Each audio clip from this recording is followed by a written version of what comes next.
Labrosos, estamos começando mais um podcast e hoje nós temos uma convidada muito especial, que é a Marjorie. Bem-vinda, Marjorie!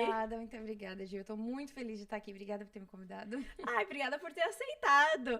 Olha, tem tanta coisa que eu quero falar que eu tô tentando, pôr uma linha do tempo na minha cabeça pra ver da onde a gente vai começar, né? Mas você é da onde do Brasil?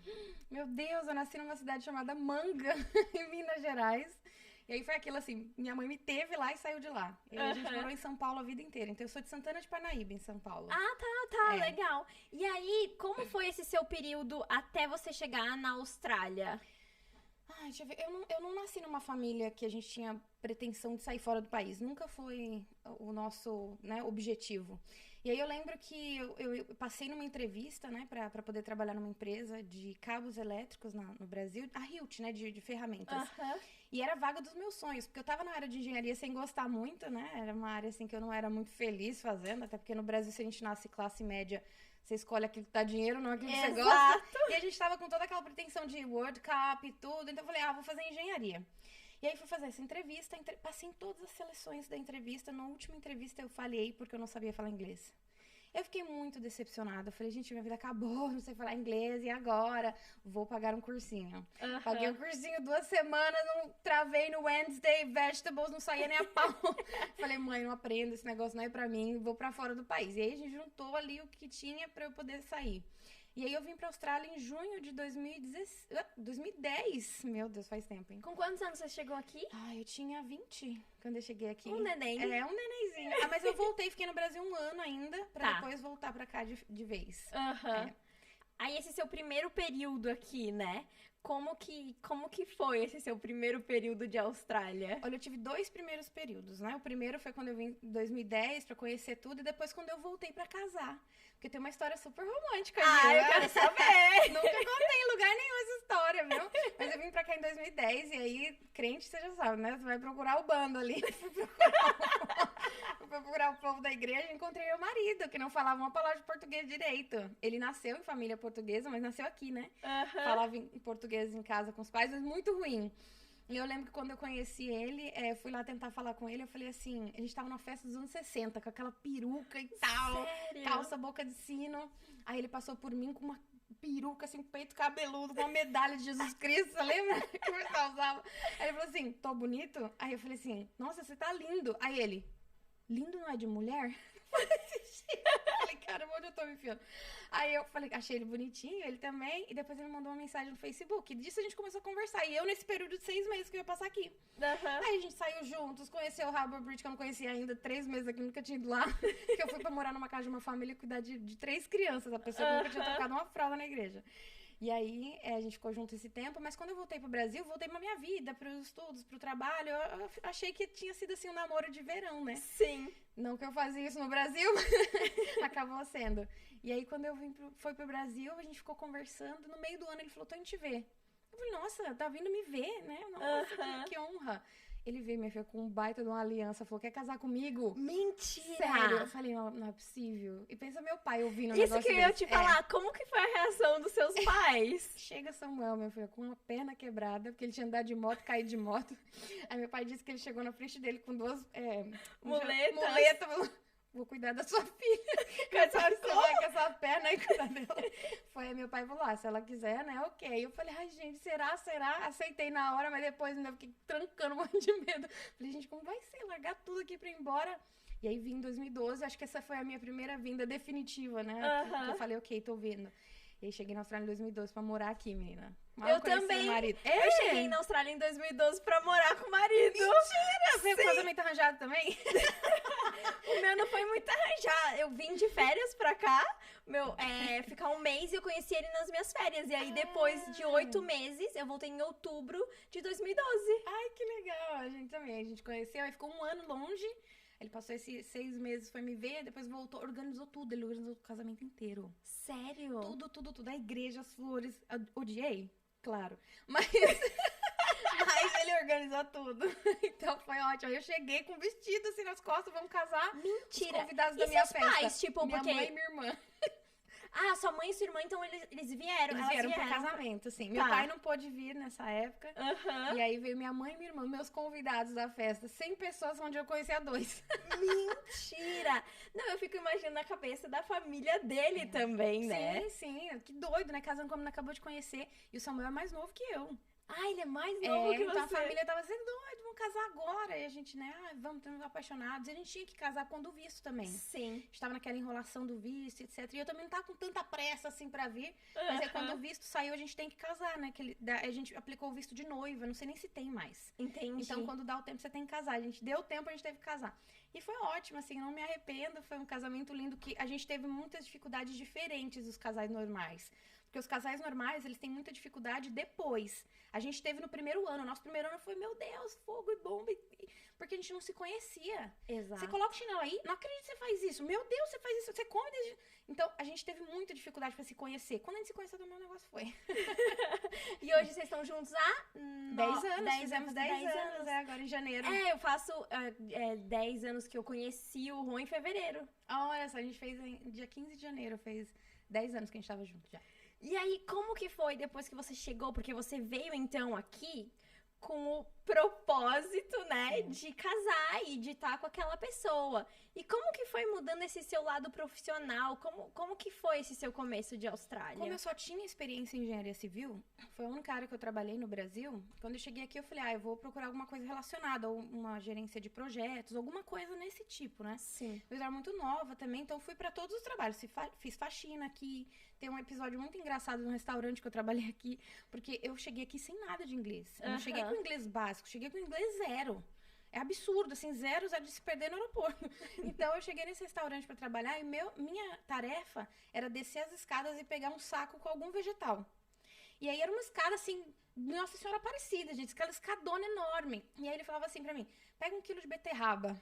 Nossa. Que beterraba. Eu subia com pepino, subia com batata, subia com banana, subia com tudo. Ele falava, não é isso, e eu descia. E era um italiano. Não é isso, e eu descia. Ai, meu Deus do céu, aprendi todos os vegetais ali. Então, eu fui por uma caminhada, assim, bem que todo mundo faz aqui, sabe? Restaurante. Cortei meu dedo numa cafeteria cortando frios. Peguei uma peça de presunto, falei, tem muita gordura nesse presunto. Tirei a capa de gordura do presunto e comecei a cortar o presunto. Cortou meu dedo naquela máquina de cortar frios. Ai, já fiz de tudo aqui um pouco. E teve alguma coisa que foi engraçada? Porque mesmo os seus sogros, né, seu marido, ele falando português, o português de Portugal é muito diferente do português brasileiro, né? Teve alguma vez, um começo ali, tipo... Teve uma vez, é que meu sogro, na verdade, ele é angolano e a minha sogra é portuguesa, mas meu sogro é meio português, né, porque nasceu lá, mas que foi criado na Angola. E aí eu lembro que uma vez, logo que eu cheguei, eles falavam uma palavra que eu não entendi, eles falavam tofone. Você já pegou o tofone? Você já pegou isso, tofone? Eu falava, será que é isso? Será que é um aparelho diferente que a gente não tem? No final era telefone, né? Mas eles falam tufone. Muito rápido, eu não entendia. Outra vez era o meu sogro. Toda vez que eu falava a palavra, ele dava uma risadinha assim, contida. Eu falava, eu vou no banheiro. Ele... Aí eu... Qual o problema do banheiro? Aí ele foi me falar que era um lugar onde as pessoas lavavam bois, o banheiro. Eu falei, meu Deus, não queria saber. Aí ele, é a casa de banho. Eu falei, não, isso não é a casa de banho, gente. Não vou lá tomar banho. Sempre tinha umas coisinhas assim. Hoje eu entendo praticamente tudo que eles falam, né? Sim. Convivência. Sim. E aí, depois, você falou, né, que você trabalhou em restaurante e tudo mais. E como que foi essa sua mudança? Depois disso, eu lembro que eu comecei a trabalhar numa empresa de cabos elétricos. Na verdade, quando você chega na Austrália como imigrante, você tem acesso ao Navitas. Sim. São aquelas horas, né? 500 horas de inglês.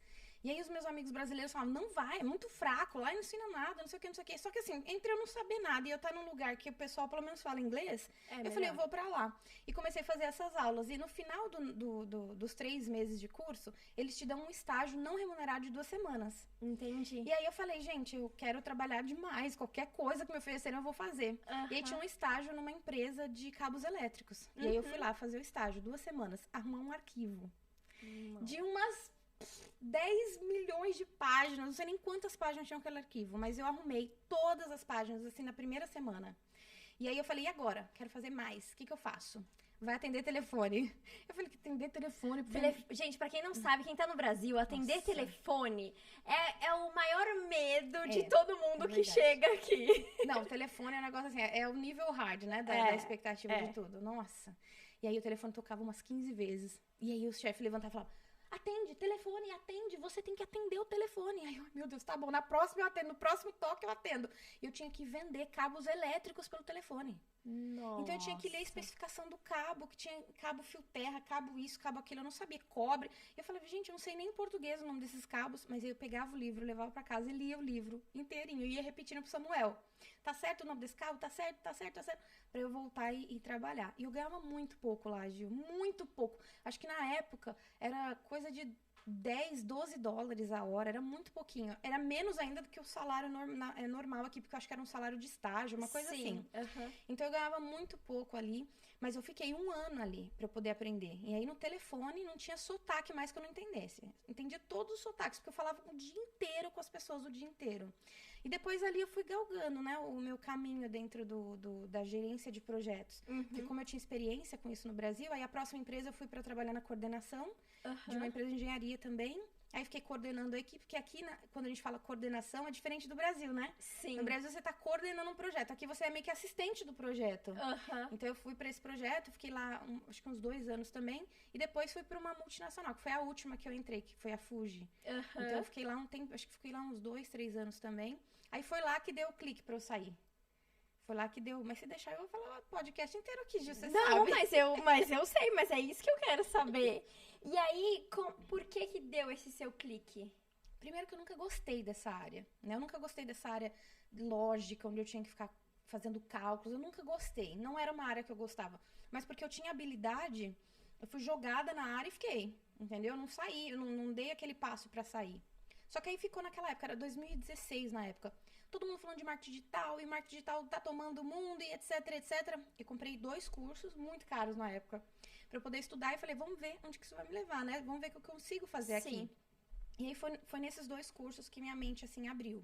Que eu consegui ver que existia uma oportunidade mesmo nesse mundo, e que eu tinha que entrar ali aquela hora. Até porque, assim, hoje, depois de estar do outro lado da moeda, eu entendo toda a persuasão que é feita, né? Sim. Tudo como é trabalhado, como eles me entenderam, a ponto de falar a língua que pra mim era muito óbvio que eles estavam falando. Parecia que eles estavam dentro dos meus sapatos, sabe? Então, hoje eu vejo, assim, todo esse trabalho de persuasão mesmo que é feito, sabe? Pra poder te convencer de algo. E foi ótimo, foi a melhor coisa que me convenceram na vida, né? Até hoje. Então, foi uma decisão muito difícil largar tudo, né? Largar um trabalho muito bom, que eu já ganhava um salário mais de 100 mil dólares por ano lá. Tava muito feliz, era um lugar muito respeitado, me adoravam. Meu trabalho era excelente. Pra eu sair foi um passo muito grande, assim, pra mim, né? Talvez para as outras pessoas nem tanto, mas pra mim foi um passo muito grande. Porque eu não tava saindo de uma coisa ruim. Não tava saindo do fundo do poço, entendeu? Eu tava saindo de um lugar muito bom pra uma perspectiva de algo melhor. Sim. Então, foi difícil. Um ato de muita coragem. Eu precisei bastante. Me senti, assim, mal por muito tempo, achando que eu tinha feito a decisão errada. Porque eu cresci num lar onde tem funcionários públicos, onde meu pai sempre trabalhou para as outras pessoas. Então, assim, eu não tinha ninguém na minha casa ou na minha família que tinha se aventurado no empreendedorismo. Sim. Eu seria a primeira a fazer isso. E o primeiro sempre se lasca, né? O primeiro sempre é o mais difícil. É verdade, porque você estava desbravando ali, né? Mata fechada. E aí, quando você começou a estudar, você já tinha o seu canal no YouTube? Como que era? Na verdade, assim, o canal no YouTube, ele meio que se tornou um paralelo. Porque eu vi que eu precisava ter alguma participação online, mas eu também não me via com nenhuma habilidade pra ensinar nada. O que eu ia ensinar? Acabei de chegar. Entendeu? Eu vou ensinar o quê? Ensinar uma coisa que eu não quero fazer? Então, assim, eu ficava pensando, o que eu vou ensinar? Eu não tenho nada a ensinar. E aí você fica com aquela ideia de vou mudar o mundo. Depois você entende que porcaria de nada de mundo que você muda, né? Você muda você e olhe lá. Então, eu comecei a fazer alguns vídeos no YouTube, mas eu já reconheci cedo que essa não era a minha habilidade naquele momento. Porque eu não tinha bagagem pra ensinar. Entendeu? Foi aí, nesse momento, quando eu não tinha bagagem pra ensinar, que surgiu uma oportunidade. Né, de trabalhar, de entrar num projeto aqui na Austrália com um financiador. Né, esse financiador entrou e falou assim, eu quero financiar um projeto. E aí a influenciadora na época né? A gente tava nessa conversa de vamos fazer, eu dei incentivo, vai, você tem que fazer. Tem que fazer que chegou a hora, seu canal tá preparado, você tem que fazer. Então ela falou, então vamos comigo, você faz a gestão do projeto. Falei, tá, Sim. bora, vamos fazer. E aí o cara entrou com dinheiro, a gente entrou com a cara e com a coragem. E deu muito certo, muito certo. A primeira experiência foi assim, surreal de certo. Só que começou a ter muitos problemas dentro do projeto. Muito, falta de compreensão das partes, e brigadeiro, e rarararará. O investidor saiu fora.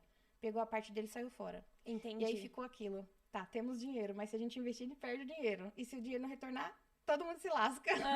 E aí a gente foi com a cara e com a coragem. E aí o dinheiro retornou, assim, 4, 5 vezes mais do que tinha de investimento. Que loucura. Foi um negócio, assim, surreal. Mas foi uma experiência muito boa. Muito difícil, não aconselho ninguém a fazer. Porque, assim, você carrega muitos traumas. Mas foi uma experiência, assim, que dividiu muito a minha vida, sabe? Eu falei, agora não dá pra voltar atrás quando você abre os olhos pra uma oportunidade. E aí, querendo ou não, provavelmente isso abriu outras portas pra você, né? Sim, sim, com certeza. Pra todo mundo. Pra mim, pra ela, pro investidor. Abriu portas pra todo mundo. Entendeu? Um projeto que deu muito certo. E assim, eu não tiro crédito nenhum do investidor. Ele foi um cara, assim, um mentor pra mim mesmo. Um cara que me mostrou o caminho. Falou, isso aqui é assim, isso aqui não é. Mas ele saiu e eu fiquei com aquela bucha. E agora? Eu dou continuidade, a gente procura uma outra pessoa. E aí foi na hora que eu falei, não, vamos continuar, bora. Né? Ela me dando força, eu dando força pra ela, a gente continuou e deu muito certo, né? Graças a Deus. Ai, que bom que deu certo. E aí, hoje em dia, você continua trabalhando com ela ou não? Não. A Não mais. sociedade se Acabou, rompeu se depois de um rompeu. tempo. E cada uma foi pro seu lado, ela foi seguir o caminho dela, eu fui seguir o meu. E aí, depois desse projeto, muitas pessoas entraram em contato comigo pra poder lançar também o projeto deles. Foi aí que eu abri a agência de marketing digital. Sim. Pra começar a fazer lançamentos. E como que foi, assim, pra você? Porque é muito louco, né? Porque, querendo ou não, você lida com expectativa do outro. Sim, nossa. Né? E aí, você começou a fazer projetos lá no Brasil. Sim. Qual foi, assim, o projeto que você falou, caraca, eu fiz isso. Ai, Eu no fiz Brasil, isso acontecer. Meu Deus, no Brasil tem vários projetos, mas tem um projeto em especial com a Miss Brasil, Natália Guimarães. Que, cara, quando eu terminei aquele projeto, eu olhei pra ele assim e falei, não é possível, sabe? Que eu tô aqui fazendo isso aqui, gente, não é possível. Eu lá de Manga, Minas Gerais. Você olha assim, você vê a dimensão, sabe, das pessoas. Você vê, assim, que as pessoas te respeitam e você fala uma coisa e uma pessoa que tem... Meu Deus, a Natália tem uma baita experiência com o mundo inteiro. Uma mulher extremamente inteligente, sabe? Extremamente cheia de bagagem, já viajou o mundo inteiro, já foi vice-miss universo. E essa pessoa falar assim, eu vou acatar o que você falar. Ai, aquilo pra mim era assim, uau. E foi um projeto lindo, né, de transformação de muitas meninas, porque o trabalho que a gente teve foi de transformar meninas normais em misses. Então foi lindo, sabe? De transformar o mindset, de transformar a forma que elas se vestem, de transformar tudo. E esse foi um dos projetos, né? Porque como agência a gente rodava muitos projetos paralelos. Então a gente rodava vários projetos ao mesmo tempo. E cada equipe cuidava de uma coisa. Acho que a parte mais difícil pra mim foi, na verdade, assim, até uma desilusão. Porque eu sempre fui muito disso, eu quero muito ter minha empresa, eu quero ser empreendedora. E quando eu cheguei lá, que eu vi como que era ser empreendedora, que era liderar um monte de gente, que era muito difícil, eu falei, então não é isso que eu gosto de fazer. Eu não gosto de ficar gerenciando pessoas. Na verdade, eu gosto de ver projetos acontecendo, eu gosto de ver, de transformar sonhos, é isso que eu gosto, isso que me move. Mas quando eu tinha 18 anos, não era isso que eu imaginava que o legal era você gerenciar as pessoas. Ó, você faz isso, você faz aquilo, é um saco fazer isso. Gente, pra quem não sabe, a Magili, cara, ela dá vários cursos, né, de marketing digital, você ensina as pessoas, ela faz cada live, que assim, é uma aula, mas eu quero deixar isso um pouquinho mais pra frente, e eu quero voltar um pouco a Magili, mãe. Ai, meu Deus. Como que foi ser, que a gente pode, né, dividir, né, esse momento, assim, como que foi isso na sua vida, assim? Com quantos anos você se tornou mãe? Cara, eu tenho uma história com a maternidade, assim, muito doida. Porque eu sempre soube que eu queria ser mãe. Mas eu sempre fiquei adiando, né? Vou adiar, até o máximo que eu achei que era viável, que era por volta de uns 25 anos. Olha só, 25 tem nem idade, né? Mas eu falei, com 25 eu quero engravidar, começar a engravidar e ter filhos. Aí minha irmã inventou de casar, falei, vou esperar, porque a gente acha que é assim, né? Vou esperar para engravidar quando eu voltar da Austrália, pra Austrália. E foi isso que eu fiz, minha irmã casou, eu voltei e comecei a tentar. E a gente acha assim, que na primeira tentativa você já sente, né, o óvulo encontrando com o espermatozoide e fala, tô grávida, tenho certeza. Menina, 3 anos eu demorei pra engravidar. Caramba! Tentando e sem tomar nada e não engravidar de jeito nenhum. E eu fui aí no médico e os médicos falaram, você tem nada, seu marido também tem nada, vocês não estão, não sei. Teve até um que chegou e falou assim pra mim, você sabia que 15% dos casais são inférteis? Eles não têm nada, mas eles simplesmente são inférteis. Eu falei, meu Deus, não posso entrar nessa estatística, senhor. E aí, foi quando eu comecei a procurar o IVF, né? Ai, eu tô batendo a unha aqui toda hora. Aí, fertilização in vitro, procurei. E aí, comprei todo o kit, deu tudo certo. Quando eu ia começar a primeira injeção, descobri que tava grávida. Nossa! Antes da fertilização, foi. E aí, foi aquela loucura. Primeiro neto das duas famílias. Uau, meu Deus, socorro. Só que eu comecei a ter problemas nessa gravidez, né? Comecei a ter problemas e a minha bolsa rompeu antes do tempo. Eu não percebi.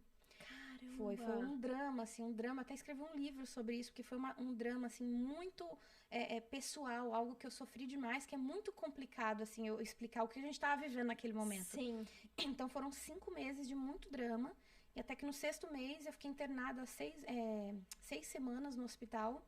E aí, não teve jeito. Eu tive minha filha de parto normal, mas ela não resistiu. Eu não acredito. Eu tive uma filha, Débora. Ai, gente, se você quiser não tocar nesse assunto, não precisa. Não me importa, sabe? Porque, assim, na época que aconteceu, foi muito difícil. Porque eu, sendo cristã, acho que a gente, às vezes, acha que Deus tá em dívida com a gente, né? Sim. A gente acha que Deus tem que fazer as coisas pra gente, porque nós somos cristãos. E eu reconheci tanta coisa, eu aprendi tanta coisa. E, na época, eu decidi não me calar. Eu decidi não engolir minha dor, eu decidi falar. E, nossa, eu descobri um mundo de mães que tinham perdido o filho, que não abrem a boca porque são julgadas, e mães que têm que engolir a sua dor. Como se a culpa fosse sua, né? Exatamente. E não só isso, aqueles negócios do consolo. Você já viu o consolo de mãe que perde filho? Ai, talvez Deus não queria. Pelo amor de Deus, claro que Deus queria, gente, foi uma fatalidade. Ou então, assim, não se preocupa, logo você engravida de outro. Meu Deus, é uma criança, não tô nem aí se eu vou engravidar de outro, eu queria aquele. Sim. A gente não tá preocupado com o segundo que vai vir, a gente queria aquele. É como eu falar pra você, ai, Gil, não se preocupa, daqui a pouco você arruma outra mãe. Você vai falar, você tá louca? Como que eu vou arrumar outra mãe? Só tem uma. Entende? Sim. Então, eu sentia isso. E essa dor e esse tipo de coisa, você não entende enquanto você não tá nos sapatos daquela mãe que perdeu. Não dá, porque é um sentimento muito estranho. Você não consegue sentir antes. Sim. Sabe? É muito louco. De tipo assim, eu perdi a minha filha hoje, e aí depois teve um rolo, Gil. Um rolo de infecção, que eu quase perdi meu útero. Tive infecção uterina muito grave, eu quase morri. Aí, o que me fizeram? Depois que eu perdi minha filha, 3 dias depois me liberaram pra casa, comecei a ter uma infecção, febre, me mandaram pro hospital, sabe aonde? Na ala da maternidade. Aí ficou eu, mais 2 mulheres no quarto com bebê. Com bebê, e você ali. Sim. E tinha uma que tava com um bebê pequeno e grávida, né? Que eu acho que ela tava com um bebê de uns 2, 3 aninhos, e tava grávida também, e ela ficava com aquele... Já viu aquele negócio que põe na barriga pra ficar batendo, vendo os batimentos cardíacos? Eu esqueci o nome, acho que é CT, eu não lembro. Só sei que tinha uma mulher que ficava com isso 24 horas no quarto. E ficava tudo. E eu acordava à noite e falava, será que eu perdi? Será que sou eu? Será que é minha filha? Será que não é? E eu achei que eu ia ficar louca. Eu falei, eu vou endoidar, gente, eu vou sair desse lugar aqui louca. E aí fiquei lá 14 dias nesse lugar. Saí desnorteada, assim. Que... Surreal. Desculpa, mas acho uma irresponsabilidade muito, absurda. Meu Deus, muito. Mas foi um momento também, assim, de disrupção de muita coisa, sabe? Eu tinha muita coisa entalada com Deus e eu falei com Ele. E tem até uma história, se você me permitir contar Lógico. aqui. Que eu acho, aquela história da Bíblia que fala da casa criada na areia, da casa criada na pedra. Então, Deus me fez ver essa casa muitas vezes durante os dias que eu tava lá. E uma das coisas que Ele me fez enxergar foi o seguinte, que a casa que fica na pedra não quer dizer que ela não vai ter nada. Não quer dizer que essa casa vai ficar intacta. Quer dizer que mesmo vindo tempestades e o que for, e chuva, a casa não vai perder estrutura. Mas ela vai perder móveis, ela talvez vai perder janelas, a porta vai quebrar. E eu entendi que é o seguinte, ele estava deixando o meu útero inteiro. Não queria dizer que meu útero nunca ia sofrer nada. E aí, naquela hora, eu falei, ok, então já que o senhor, né, deixou meu útero aqui quietinho, eu vou ficar agradecida pelo que aconteceu, porque eu não decidi. Sim. Por mais que o hospital me forçou o tempo inteiro para abortar. Aborta, sua filha tá muito mal, porque não tinha mais líquido, e ela não conseguia se mexer e não conseguia desenvolver os órgãos. Sim. Então ele falou, mesmo que ela viva, ela vai viver cheia de luxação, atrofiada, vai ser uma criança que vai te dar muito trabalho. Eu falei, eu não tô preocupada com o trabalho. Que vem uma criança aleijada, eu quero a minha filha, gente, pelo amor de Deus, é pecado pedir pra minha filha vir, que eu vou cuidar dela independente da situação que ela vier. Claro que a gente nem põe na balança nada, a gente só quer o filho vivo, né? É lógico. E aí os médicos aborta. Ele chegou a falar assim pra mim, o médico. Aqui, quando uma mulher tá grávida de gêmeos, se ela quiser criar tirar um, ela pode. E continuar com o outro. É loucura, mas eles falavam isso pra mim. Você é nova, você vai engravidar, para com isso, para de se apegar, a neném nem nasceu ainda. Eu falei, gente, ela é minha filha, não Mas vou ela assinar. tá aqui dentro de mim, né? Só eu sentia, né? Só eu sentia ela mexendo. E aí eu não assinei, Gil, mas foi um desespero, porque eu tava com uma infecção muito alta. E aí no dia que a infecção bateu o pico, que eu quase entrei em choque séptico, né? Eu tive a neném, naturalmente, não tive nenhuma indução. Aí ela nasceu naturalmente, porque o corpo entrou em choque e expulsou ela. Foi. Mas foi, assim, um momento, assim, pra mim, de alívio. Porque eu não decidi, eu coloquei nas mãos de Deus. E isso foi o que ele resolveu, né? No final de tudo, o corpo que decidiu que ela sairia. E aí foi um momento pra gente, assim, bem difícil. Porque no hospital acontece todo um ritual quando você perde filho. Que pra mim, 2 anos atrás, né? 2 anos antes da perda da minha filha, uma amiga minha perdeu um bebê. Com 26 semanas já. E foi um negócio, assim, um filme de terror pra mim. Eu falei, nossa, que absurdo, o hospital faz foto com a criança morta. Que horror, não sei o que. Quando aconteceu comigo, eu falei, tira a foto. É a única coisa que eu tenho de memória. Eu falei, eu não tenho memória da minha filha brincando no parque. Eu não tenho memória da minha filha correndo na rua. Eu não tenho memória dela com uma roupinha. É a única memória que eu tenho é dela com essa roupa. E aí eles pegam uma roupinha, assim, bem pequenininha, porque ela era bem pequena.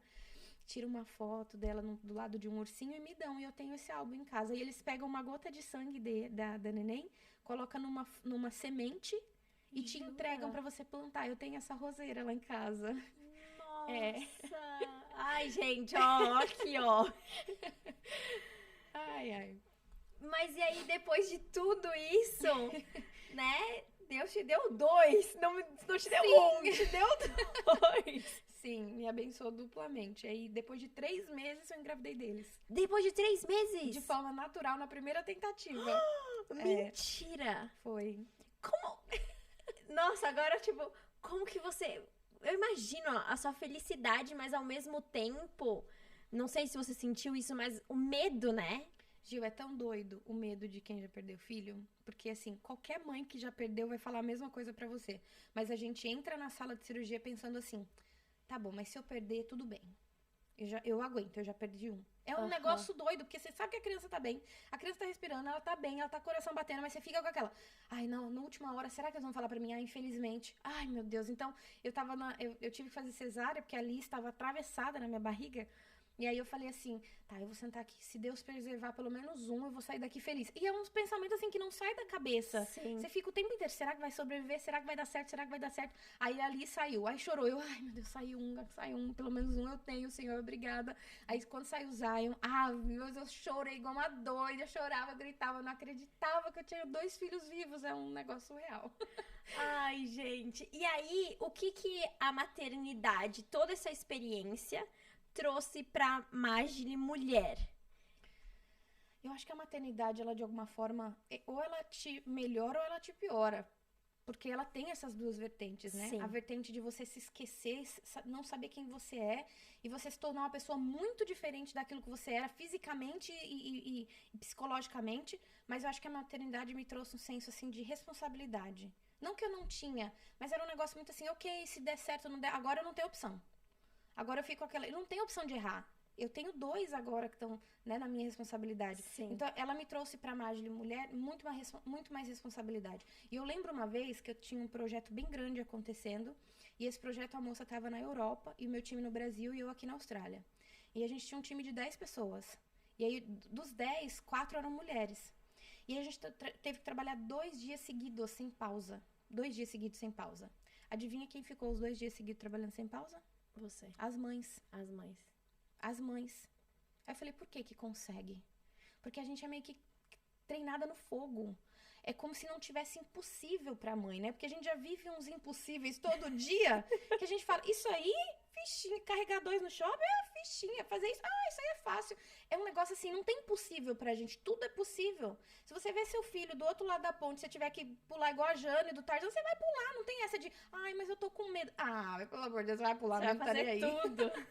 Exatamente. E aí, depois dessa toda a transformação, hoje eles estão com 3 anos? Não, vamos fazer 2. Vão fazer 2. É. Nossa, achei que era 3. Eles vão fazer 2 anos. Nesse período de 2 anos, você inventou Meu Deus. uma coisa assim, uma nova profissão, gente. Como foi isso? Da onde surgiu no meio disso, né? Porque eu sou mãe de 2, mas foram 2 diferentes, 4 anos de diferença. Agora, mãe de gêmeos é uma coisa que eu não consigo nem imaginar. Ter 2 Mateus ali o tempo inteiro Olha, do meu pé. não foi E ainda fácil. assim, você, tipo, criou isso. Como que foi isso? E ainda amamentei até os 11 meses. Tirava 3 litros de leite por dia. Nossa! Só de lembrar dói os Mas foi assim, ó. Na verdade, a agência, ela não passou a não existir mais, porque eu não tinha mais tempo. E eu fiz algo muito errado dentro das minhas empresas. Eu centralizei muita coisa em mim. E centralizei muito da parte comercial, que é o coração de qualquer negócio. Por isso que eu falo hoje, que se você não tiver nada em que focar, foca em vendas. Sim. Se não tiver mais nada, não tiver nada, foca em vendas, porque vendas é o que vai manter o oxigênio ali dentro. E eu centralizava todas as contas em mim, porque eu achava que eu tinha habilidade de falar e tal. Quando eu caí, que foi na época da minha filha, que eu não tava esperando passar por toda aquela queda. Quando eu caí, eu falei, gente, eu não sei quando eu vou levantar de novo. Eu não sei quando eu vou ter motivação pra falar com o cliente, eu não sei quando eu vou ver a luz do sol de novo. Eu não queria ver ninguém, não queria ver nada. Passei dias e dias escrevendo meu livro. Então, acabou que a sociedade se desfez, né, com o meu último sócio, e aí cada um foi pro seu lado, eu falei, agora eu vou focar na minha rede social. Coisa que eu nunca fiz, eu deveria ter feito desde o primeiro projeto. Sim. Eu deveria estar tratando os 2 em paralelo. Mas o meu problema, Ju, é que eu sou muito intensa. Se eu entro numa coisa, eu mergulho assim, ó. Sabe? Eu caio de cabeça, então eu mergulhei inteiramente nos projetos que eu fazia e eu não associava o meu nome, tanto que as pessoas nem sabiam que era eu que estava por trás de nada. Sim. Elas foram descobrir quando eu comecei a falar. Então, eu falei, agora é a hora de eu trabalhar dentro da minha rede social. E aí eu precisava de uma pessoa que fizesse o que eu fazia nos projetos. Que eu era aquela sentinela, né, que falam, que fica de olho, sabe, preparada para tudo, preocupada, isso e aquilo, e deixando tudo rodar de uma forma fluida, para que as pessoas de fora não vissem problemas, mesmo que aqui dentro o caos estivesse comendo, entendeu? Então eu fazia com que tudo saísse numa fluidez muito grande, numa ordem muito grande, e aí eu falei, eu preciso dessa pessoa comigo, e aí vai procurar essa pessoa, e contrata uma, e contrata outra, e as pessoas não tinham noção do todo.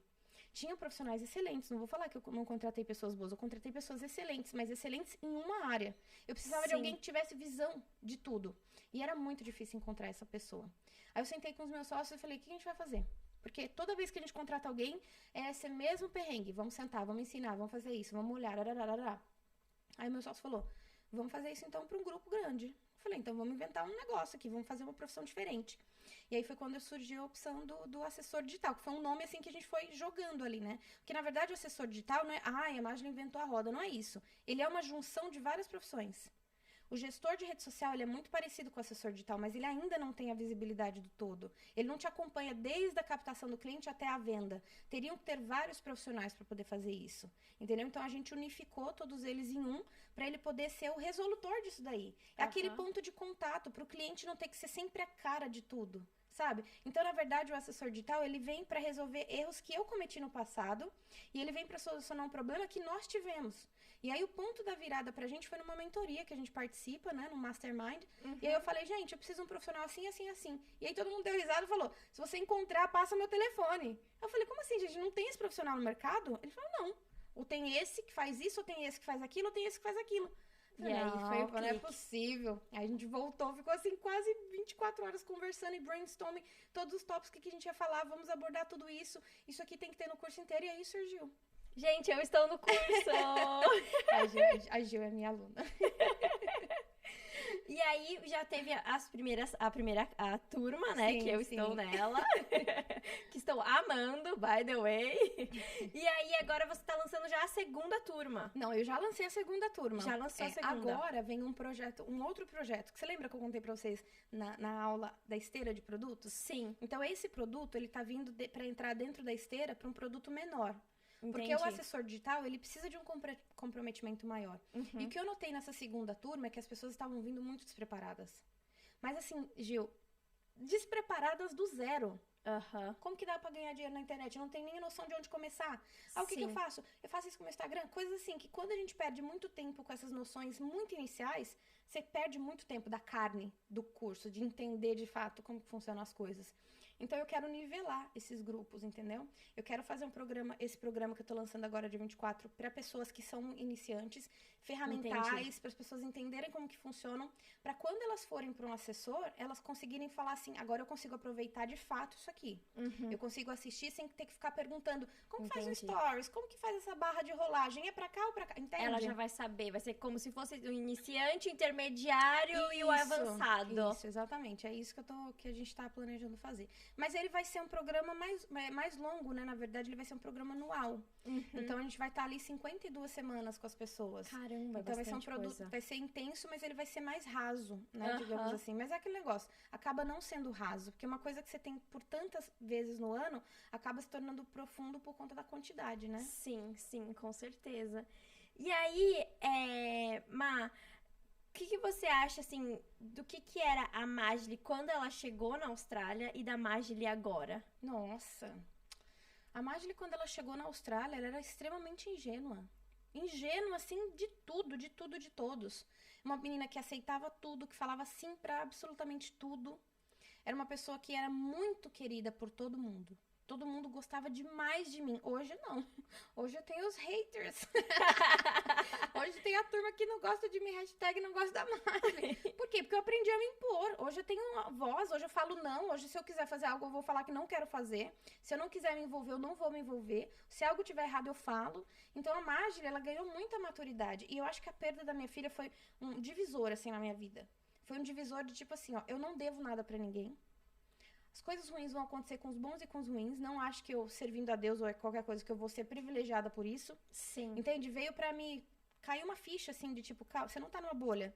Você tá no mundo igual todo mundo. Exatamente. Fura essa bolha. Exatamente. Veio muito assim. Mas a Majli que chegou aqui tem nada a ver com essa de hoje. Eu nem me reconheço. E aí, antes da gente terminar essa entrevista, antes de, né, falar, eu queria só falar uma outra coisa. Além desse seu projeto, você tem um outro projeto aqui na Austrália, junto com mais 2 mulheres. Ah, sim, que é o Yes. Ah, claro, não podia sair sem falar do Yes, meu Deus. Sim. O Yes, na verdade, eu não fui a fundadora do Yes, né? Eu fui chamada para participar dele pela Silvia e a Bela, que são 2 queridas, amiguíssimas. E ele é um projeto, na verdade, para poder unir mulheres empreendedoras para a gente conseguir ter conversas no mesmo nível. Porque quando a gente reúne um grupo de mulheres avulsas, né, assim, qualquer pessoa, Sim. a gente não consegue ter certos tipos de conversa. Então, o intuito do Yes não era, por exemplo, abrir para todo mundo entrar, porque a gente queria dar uma filtrada para poder ter o melhor dos melhores ali, sabe? Os melhores, não fala assim nem da questão dos business, mas as melhores cabeças pensando juntas, que se dão bem, que se ajudam. Então, assim, ele ainda tá em reformulação, né? Porque tem 1 ano, né, que a gente lançou o Yes. Ele ainda tá em reformulação, porque assim, acaba que não dá pra você fazer tudo do jeito que você quer. Então a gente tá reformulando ainda, porque o intuito do Yes é ser um grupo onde mulheres ajudam mulheres.